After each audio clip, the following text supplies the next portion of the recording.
Daisy, Hi, I'm David. and we're the MSA Crusaders. Welcome to another episode of MSA Crusaders. Today we're speaking with a very special guest that we waited to hear from. He was on our show about 2 years ago. Here we have Professor and Chair of the Department of Neurology at the University of Arkansas, Dr. Dhall. Welcome, Dr. Dhall. Well, thank you, David. Thank you, Daisy, for having me back. It's a pleasure. We had a great conversation with you before, and we're happy that you could join us again to expand on another topic of research for patients with MSA. Our viewers loved you before. Yes. You remained our number one episode for 2 years. All right, let's see if we can better that. Yeah, apparently we have some success with some of these clinical trials. So really the only question we have is you're part of some new revitalized research on MSA clinical trials, and we wanted to know there are very similar clinical trials to what you're doing from what I understand, from what I read. We would like to better understand what you're doing and how it differs from the other clinical trials that other pharmaceutical companies are pursuing. All right, David. So, I'll kind of start with the overall foundation of how clinical research is done for bringing a new drug to the market for an LS. The process is very similar when it comes to developing drugs for all sorts of disorders, including degenerative disorders like MSA. We'll speak briefly about what some of the implications are for if a drug is being fast-tracked, if there's a breakthrough designation of the drug. But really, drug development requires the assessment of a medicine in a toxicology packet in animals before it can ever come to human trials. And then in people, trials are done in multiple different phases, with phase one research being first in human studies of a medicine to try and understand, usually in normal volunteers, whether the medicine is going to be safe, what the blood levels or other types of target levels that are achieved with that medicine. And then once the drug is through phase one, it's typically studied in phase two studies, looking again at a longer term safety signal of the medicine. Sometimes phase twos or late phase twos, or what are called phase 2Bs, include effectiveness signals. Is the medicine going to improve the disease state in some way? And then usually the FDA requires an even larger studies called phase three, where the group of people that are exposed, or the time period that they're exposed to the medicine, is even larger, so we could look at both the effectiveness and safety. So phase twos are primarily looking at safety of a drug. Phase threes are primarily looking at effectiveness of the drug. And for some things, like if there's a common infection, if we wanted to bring a drug for the common cold to the market, common things being easy to recruit for, we could do the sequential development of medicines rather quickly. For rare diseases, this is a challenge, because to get a group of, say, 150 people with multiple systems atrophy, we would need to bring on board many, many, many sites within the United States and sometimes outside of the United States, so that we could get enough people who meet the very strict criteria for being a candidate for the study. I know, David, you and Daisy can share your personal experiences with trying to be a part of a clinical trials protocol, something that many of our patients, once they understand that that is a part of developing new future treatments for the entire group of people affected by MSA. They often are interested in pursuing those, but there are limitations based on the eligibility for the protocol that make it very difficult for people to participate in clinical trials. So because of those reasons, the researchers that are developing the drug have to kind of pool our resources. Usually development of the drug becomes a lot more expensive. The FDA also wants their regulatory authorities in the US, outside of the US, they want to look at long-term safety signals of the medicine to make sure there's no significant harm coming in the long term, or we understand what the risk calculus is for the drug. And all of that means that taking a medicine from where we've identified it in a petri dish or in a research lab through clinical trials development to the pharmacy where our patients can get that treatment often is a period of 7, 8, 10 years. Um, so that's kind of the background uh, in which we work, in which a researcher like me works. I don't work with pipettes and petri dishes. My main interest is in finding treatments for people that I'm taking care of in the clinic. And so it is actually living through this experience of taking a drug through various phases of development. Also, at our center, we don't do phase 1 or first in human trials. They typically require people to stay in the hospital for periods of time, and that is an even more resource intensive task. Plus, most of them are in normal, healthy volunteers, college students. And, I think my first responsibility is for my patients or in imminent need of these therapies. So we start to get involved in phase 2 or later development of medicines. You brought up about research that is active at our center and other research projects that are active at multiple sites across the country for finding new treatments for multiple systems atrophy. Now, I'll share that our interest is not just in developing new treatments. I think it starts with identifying, understanding multiple system atrophy at various levels.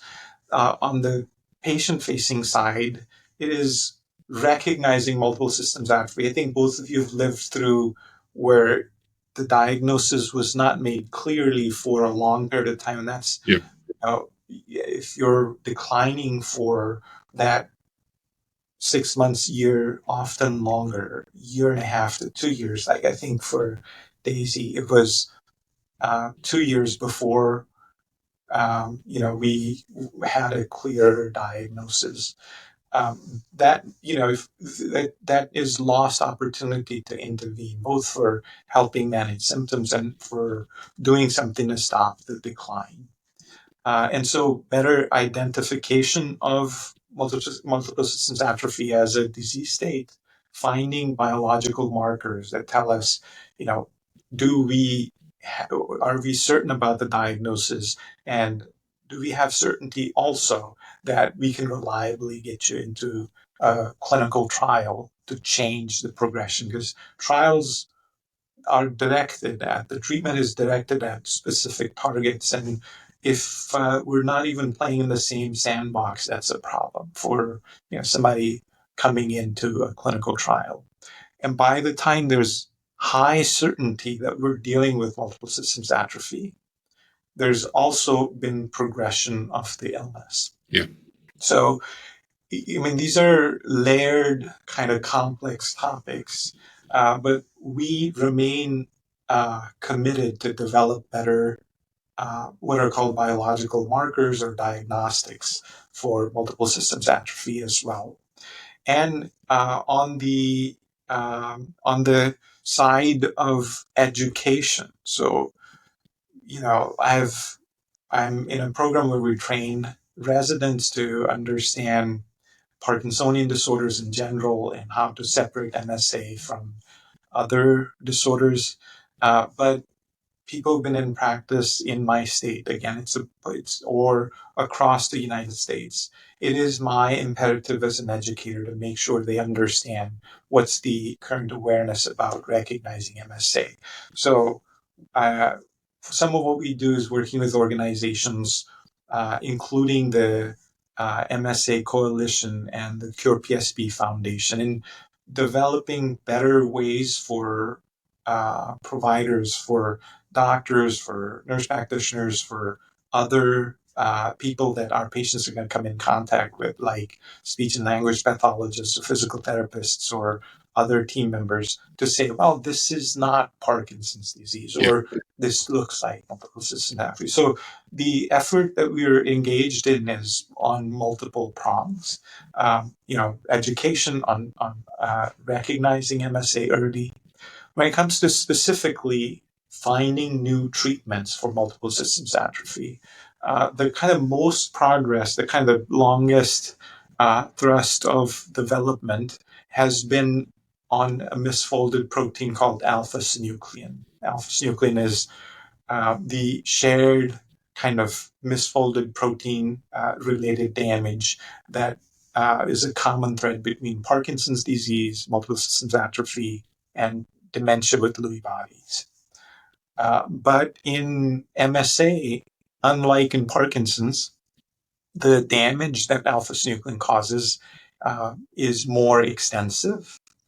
And when we look at the under the microscope and we look at the brains of people with MSA, unlike in somebody with Parkinson's where alpha-synuclein clumps up in the nerve cells themselves, in MSA it clumps up in glia. And I think we talked briefly about it the last time. But we don't have the ability in a live individual to look at the actual clumping of alpha-synuclein at this time. There are tests, including PET scans, that are in development to see if we can find ways to separate MSA from Parkinson's disease. We rely on clinical features. There are criteria that the Movement Disorders Association has developed, to the Movement Disorders Society has developed to kind of recognize multiple systems atrophy with varying degrees of certainty early in the disease process. We rely on imaging markers. MRI scan has been quite useful in our understanding of early clinical changes in MSA. And all of those add up to our ability to get people into a clinical trial early. But as I said, so our main thrust has been, can we find a way to stop the cell-to-cell spread of misfolded alpha-synuclein, of this protein that kind of is a shared thread between Parkinson's, MSA, and disease.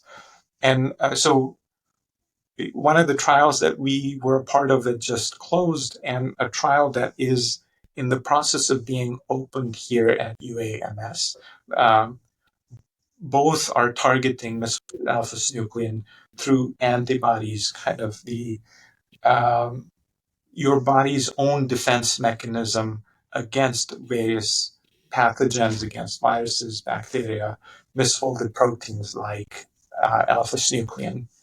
The trial that we're going to be opening up soon is called MASCOT, MASCOT. And it is testing a specific antibody. The name is LUAF82422. When you hear that name, you know that it's not ready for prime time. Nobody's going to be writing a prescription with that name. Hopefully, the market, it'll have a still hard to pronounce, but maybe easier to spell name than this one. So it's this particular antibody from a company called Lundbeck that is being tested in phase 3 trial. The previous testing of this, which since it's in phase 3 and phases are sequential, it means that it's gone through testing in phase 1 and phase 2 studies. The phase 2 trial that tested the same drug was the acronym for that was AMULET, AMULET.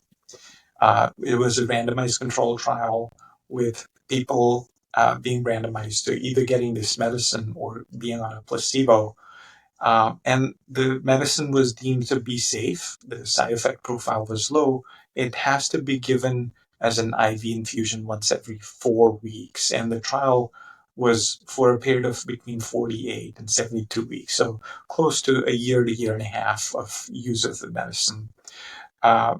In phase 2s, typically safety is the primary goal of interest, making sure we're not making more problems, creating more issues for our patients. This phase, so it was a phase 2B late, phase 2 study, efficacy signal was also of interest. And the way they tried to look at effectiveness of this medicine was to see if a rating scale for MSA called UMSARS, Unified MSA Rating Scale, if the combined change in that rating scale was different between the two groups, suggesting that the group that was on the medicine progressed slower. And as a whole, the trial recruited about 60-something patients. And as a whole, the two groups did not seem to have a difference in progression of the UMSA rating scale, even though the medicine seemed like it was clearing misfolded alpha-synuclein reasonably well. But when we look at secondary analyses, what are called secondary analyses, which are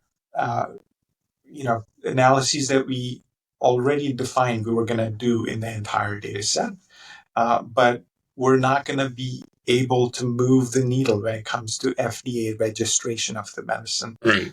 FDA wants a pre-specified primary analysis to be positive for them to say, well, this looks promising, move it forward. But in secondary analyses, the individual parts, part 1 and part 2 of the UMSA rating scale, the Unified MSA rating scale, both showed a slower progression in the group that was on medicine compared to placebo. And then in the subset where MSA-related disability was lower, was lesser, there was an even larger effect size noticed on the changes in MSA rating. So promising results from AMULET, although would not count towards registration with the FDA. That's why the company is moving forward with continuing to pursue development of the medicine in this phase 2. The previous trial that was open from a company called Takeda Pharmaceuticals with us is closed, but the data is still being collected. And so the kind of nice thing is that we're trying to hedge our bets. We're trying to say, we need therapies for this. We're committed to, testing multiple different types of medicine simultaneously to see if something will work. Both of these are antibodies against alpha-synuclein, so medicines that are going to hoover up the misfolded protein and allow your body to clear it better. Yeah. But there are other ways of trying to slow the misfolding of alpha-synuclein. We could work on immunizing your body against alpha-synuclein so it can make its own antibodies, so you don't have to get antibodies from outside. We can have a reduced expression of alpha-synuclein through some pretty neat treatments called antisense oligonucleotides. Misfolded alpha-synuclein when it gathers up, it causes inflammation in the brain, and we could target that through different strategies. There are changes in the way your nerve cells and the glia handle misfolded proteins in general, and we could target that. So many of those are actually being explored. There is also movement on the stem cell side, which I think, David, you probably are able to share Yes. more information with the audience about that. And so, we're continuing to work on ways to slow the progression of multiple systems atrophy. In addition, we need better treatments, as both of you can attest to, and what's called an investigator-initiated study that is funded very generously through support of our donors here. Somebody living with multiple systems atrophy. One of my partners, Dr. Vermani, is looking at the effects of medicines on speech changes in multiple systems atrophy, on swallowing changes in multiple systems atrophy, two major issues that make it difficult for people living with MSA to communicate, to make sure they're getting enough nourishment, to not have issues with choking or aspiration. And so that's and it's surprising how little. Many of us think that medicines that we currently have may improve speech and swallowing, but it is surprising how little we actually know about the effects of those. So we're trying to actually study it in a group of people with both MSA and with another condition called PSP. PSP. Very. I was going to say, very happy that your group is, taking a former clinical trial that has had some success, right, and trying to reincarnate it to, change it to possibly us getting a flu shot for a cure. I was reading how, the goal is to have this whole alpha-nuclear protein digested out the body naturally. And, we just want to say thank you for picking up where others have left off, because this is really hope. I mean, last year there was no studies that were saying there was any progress. And now over the last year, year and a half, we're starting to see you and your team with the mascot, we're starting to see more positive steps towards a therapeutic treatments and probably a cure in the short term. We remain committed to finding new treatments and cures, and I use the royal we here. There's a group of us spread across continents. In the US, there are several sites for mascot, for example. In Europe, there are sites in Canada. So many of us are answerable directly to people like you and Daisy Page, where they're living with the disease, they're seeing the clock ticking, and they're looking at us for answers. And we're committed to trying to search those answers, hopefully bring better treatments to slow progression. I think the first step towards restoring the nervous system is to stop this fire from kind of continuing to simmer and cause more and more damage. That's when we can start to think about restoration. Yeah, I agree, because Daisy and I spoke about this before, and I'm sure with our families, like myself personally, if we stopped right now, we could stop the progression, I would be thrilled. I could still do a lot in my life. Daisy, yourself, nobody wants to die, right? But being able to at least slow it or stop it would be the greatest thing ever. So that's, kudos to you and your teams for jobs. Well done. We have you on here just not for information purposes, but for people to see that what's happening behind the scenes, and actually get them to also apply for clinical trials, to be a part of it. Because without our listeners and watchers on YouTube and stuff like that, we have very few people that even know about clinical trials, or where they're at, what they're doing, the exclusion criteria for them. So, thank you for helping us spread the word about MSA in your specific clinical trial.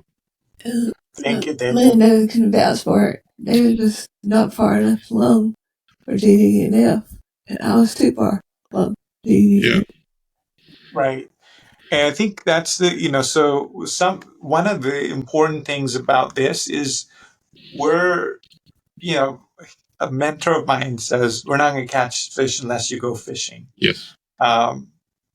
For our patients, it is a difficult decision often, because being in a clinical trial requires you to follow very pre-specified, specific, visit schedules, and you're taking a risk on a medication that we don't have the entire safety data set on. You're taking this risk in advance with the hope that it's gonna change the disease trajectory. And when we find out that the trials on the whole, for example, Amulet was negative, it is disappointing. But think about the group that did participate early in it. We're seeing that even though on the whole, the entire group, we couldn't see a difference between those who got the medicine versus those who didn't.